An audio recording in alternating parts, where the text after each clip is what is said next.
नमस्कार, स्वागत है आप सभी को। आज की विषय है एक कंजूस जिसे भगवान भी हार गए। कहानी। एक समय की बात है, एक बहुत ही कंजूस व्यक्ति था। उस व्यक्ति का नाम दानचंद था। उसके पास धन तो बहुत था, परंतु उसने कभी किसी को दान नहीं किया था। उसने प्रण ले रखा था कि जीवन में कभी किसी को कुछ भी दान नहीं करना है। उसके घर से कुछ किलोमीटर दूर गंगा नदी बहती थी, परंतु वह कभी गंगा स्नान करने नहीं गया, क्योंकि गंगा स्नान करने के बाद पंडित पुजारियों को कुछ दान दक्षिणा देनी होती है। गंगा स्नान के बाद दान करना पड़ेगा। इसी डर से वह कभी गंगा स्नान करने ही नहीं गया। उसकी पत्नी उसे दान पुण्य करने के लिए कहती थी, परंतु वह कहता था, इतनी बड़ी दुनिया में हमारा छोटा सा दान करने से क्या होगा। एक दिन उसकी पत्नी ने कहा, अब तो आपका बुढ़ापा आ गया, आप दान पुण्य तो कुछ करते नहीं, कम से कम एक बार जाकर गंगा स्नान ही कराओ। पत्नी की बात मानकर उसने गंगा स्नान करने की हामी भरी। उसके घर से गंगा नदी 12 किलोमीटर दूर थी। रास्ते में कहीं पैसा खर्च ना हो जाए, इसलिए वह 12 किलोमीटर पैदल ही चला गया। जब दानचंद गंगा नदी के किनारे पहुंचा तो उसको लगा कि घाट पर जाएंगे तो पंडित दान दक्षिणा मांगेंगे, इसलिए वह स्नान करने मुर्दा घाट चला गया। और मुर्दा घाट बिल्कुल सुनसान था। उसने इधर उधर देखा, दूर दूर तक कोई नहीं था। उसने जल्दी से गंगा जी में डुबकी लगाई। भगवान जो खटखट के वासी है, वह उसे यह सब करता देख रहे थे। भगवान को एक मजाक सूझी। भगवान वहाँ पर एक पंडित का रूप बनाकर प्रकट हो गए। जैसे ही दानचंद डुबकी लगाकर बाहर निकला, पंडित रूपी भगवान बोले, यजमान की जय हो। पंडित को देख ही दानचंद कांप गया। वह बोला, यह तो हद हो गई, यह पंडा तो मुर्दा घाट पर भी आ गया। पंडित ने बताया कि मैं संतोषी ब्राह्मण हूँ और एकांत में यहाँ मुर्दा घाट पर ही पड़ा रहता हूँ। यहाँ पर कभी कभी आपके जैसा कोई यजमान आ जाता है और मेरा साल भर का इंतजाम इकट्ठे ही कर देता है। आज आप आए हैं, आपको मेरा 1 वर्ष का इंतजाम करना है। दानचंद बोला, मैं इतना दान नहीं कर सकता। पंडित बोला, दान तो अपनी सदा के ऊपर होता है, इसलिए आप 6 महीनों का इंतजाम कर दो। दानचंद बोला, मैं 6 महीनों का इंतजाम भी नहीं कर सकता। पंडित बोला, तो 3 महीने। दानचंद बोला, नहीं। पंडित बोले, 1 महीने का ही कर दो। दानचंद बोला, मैं 1 महीने का तो क्या, मैं 1 दिन का भी इंतजाम नहीं कर सकता। और पंडित ने कहा, आपको कुछ ना कुछ तो दान करना ही पड़ेगा, नहीं तो हम आपको जल से निकलने नहीं देंगे। थक हार कर दानचंद बोला, 1 आने का दान करूँगा, वो भी उधार। मेरे पास अभी तो कुछ नहीं है, इसलिए मेरे घर आकर 1 आना ले जाना। पंडित ने दानचंद को 1 आना दान करने का संकल्प दिलवा दिया। दानचंद ने सोचा, मेरा घर तो यहाँ से 12 किलोमीटर दूर है, यह पंडित 1 आने के लिए इतनी दूर थोड़ी आएगा, इसलिए वह संकल्प लेकर अपने घर आ गया। घर पहुँचते पहुँचते शाम हो गई थी। वह इतनी दूर चलकर आया था, इसलिए थक गया था। वह सोने ही जा रहा था, तभी उसके दरवाजे पर उस पंडित ने दस्तक दी।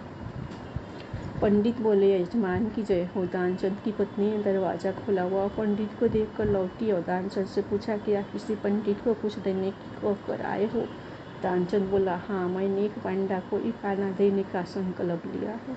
पत्नी बोली, वह पंडित जी अपना 1 आना लेने दरवाजे पर खड़े हैं। दानचंद ने सोचा, तो पंडित 1 आने के लिए इतनी दूर आ गया। दानचंद ने पत्नी से कहा, जाकर उस पंडित से कह दो कि यजमान बीमार है, इसलिए 3-4 दिन बाद आए। पत्नी बोली, 1 आने की ही तो बात है, दे क्यों नहीं देते। दानचंद बोला, मैं किसी को कुछ नहीं देने वाला, जाकर उसे कह दो कि यजमान बीमार है, इसलिए कुछ दिन बाद आए। पत्नी ने दुखी जैसा मुंह बनाया और पंडित से बोली, महाराज, मेरे पति आज इतनी दूर पैदल चलकर गए थे, इसलिए वे बहुत थक गए हैं और बीमार है, इसलिए आप 3-4 दिन बाद आना। पंडित बोला, धन मिले या ना मिले, लेकिन वे हमारे यजमान है। यजमान बीमार है और पंडा चला जाए, ऐसा नहीं हो सकता। जब तक वह स्वस्थ नहीं हो जाते तब तक हम यहीं रहेंगे। हमारा यहाँ रहने का इंतजाम कर दो, हम यहीं पर प्रसाद बनाएंगे और यहीं पर भोजन करेंगे। और यहीं पर प्रसाद ग्रहण करेंगे। पत्नी लौट कर गई और उसने दानचंद को सारी बात बताई कि वह पंडित कह रहा है जब तक आप ठीक नहीं हो जाते वह यहीं रहेंगे। पत्नी बोली, इससे तो अच्छा उन्हें एक आना देकर रवाना करो। दानचंद बोला, एक आना क्या ऐसे है आता है, मैं उस पंडित को कुछ नहीं देने वाला, तुम जाकर उस पंडित से कह दो कि यजमान मर गए।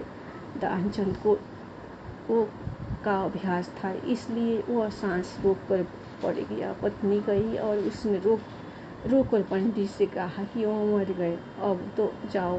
पंडित बोले, अरे राम राम, यजमान चला गया, जब तक उसका अंतिम संस्कार न हो जाए तब तक हम कैसे जा सकते हैं। पंडित जी बोले, तुम महिला कहाँ कहाँ भटकती फिरोगी, हम सारे गांव में यजमान के मरने की खबर किए देते हैं।